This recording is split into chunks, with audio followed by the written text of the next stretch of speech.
қол телефонға салған кезде шрифтін ауыстырып отыру керек, яғни ағылшынға қайта көшіп отыру. Бұл біраз уақытты алды да, бір 70 сөзден тұратын мәтінді біз 1 сағатқа дейін терген жағдай болды. Ыңғайсыздау дейсіз ғой? Ыңғайсыз жағдай болды. Бұл алфавитпен терілген мәтіндерде біраз апостроф салынатыны белгілі болып шықты. Яғни, мысалы, қазір мен нақты мәліметпен айтайын сіздерге. Мысалы, Абайдың 8 аяқ деген өлеңі 171 сөзден тұрса, сонда 106 апостроф болады екен.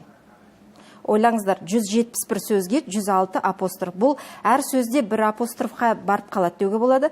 География пәнінің, мысалы, 9-шы сынып қалған география пәнінде 2 бетінде 647 сөз болса, соның 603-інде апостроф болды.